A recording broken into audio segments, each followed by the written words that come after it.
If someone's angry, have a listening ear. If someone's pissed off, just listen.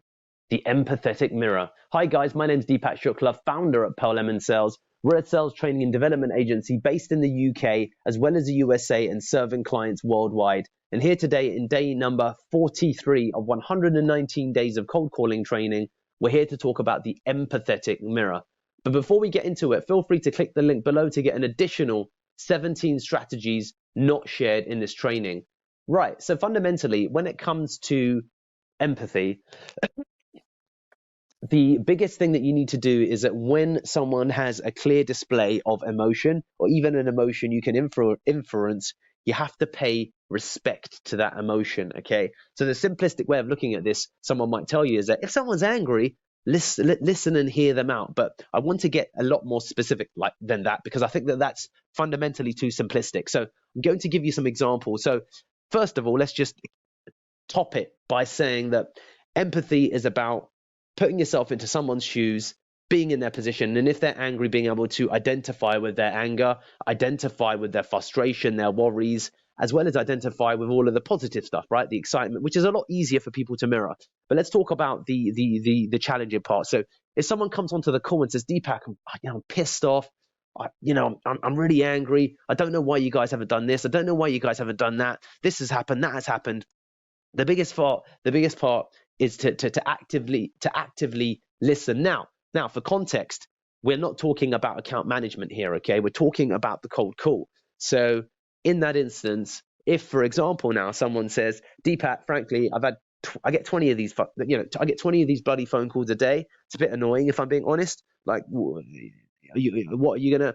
In that instance, I would come in and say, yeah, Frank, listen, I get it. It's if I'm being honest with you, mate, it's annoying for me too, because I don't want you to receive crap calls. I know a lot of people in our industry place crap calls, and then I have that problem going into a conversation with someone like yourself, and it's a bit difficult for you to distinguish how is one person gonna be different from another person if everyone's coming on with fundamentally broadly the same offering. So look, I just want to say I totally understand. What I also want to say, mate, is that, so guys, can you see how I'm showing empathy in a way that recognizes where his anger is coming from, that sympathizes, and I use important words that I understand. If I'm yourself, or if I'm in your if I was in your position, if I'm yourself, like using words such as if I was in your position, if I put myself in your shoes, I can totally understand and see where you're coming from. So using words such as that, as well as paying reference or deference to their position, as someone who's a sales director, as a founder, I know how important, it is, because it's your business. I feel exactly the same.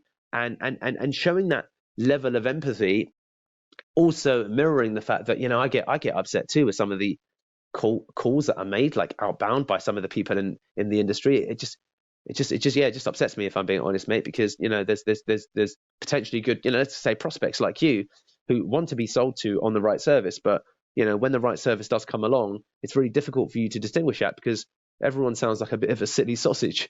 So do you see there now? And we'll talk about that also, like the empathetic switch, because I used an expression such as silly sausage. We'll go on and talk about alliteration in calls in a little bit, but demonstrating empathy through a certain range of key words, which are, let's just build them in, which are, I understand, I'd feel the same way too, I know what you mean, I can see where you're. Guys, there's going to be other examples and variations of this, but it's those phrases alongside the way you say those phrases. I understand. I understand. But and again, that's like one of the no words, isn't it?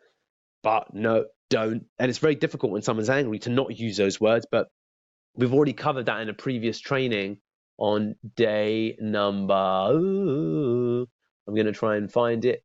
Guys, the day number 15, with the don't you dare say it approach. It's very, very difficult to not use those words. We've got to be mindful to not use them. And then the other element to this is as you can see here with these words. Oh, let me just see if I can zoom back out. I can't. Anyway, you saw with the keywords, the words I was using there, that empathy is definitely something that is really powerful for you to demonstrate. You demonstrate it with a certain collection of words, I'd say, that a lot of the time go a long way. The way that you say the words is important.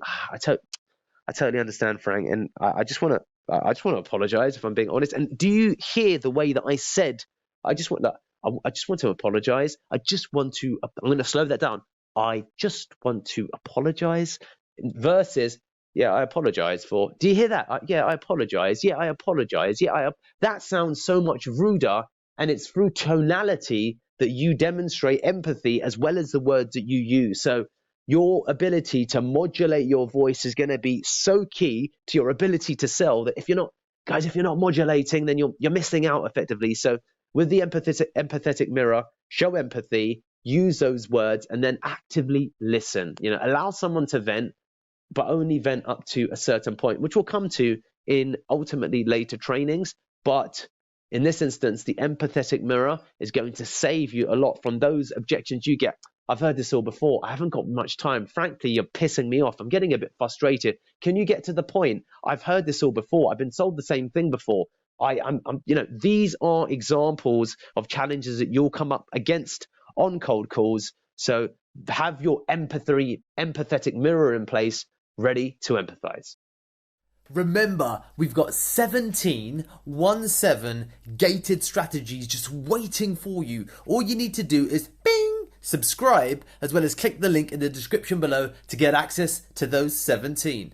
Get some.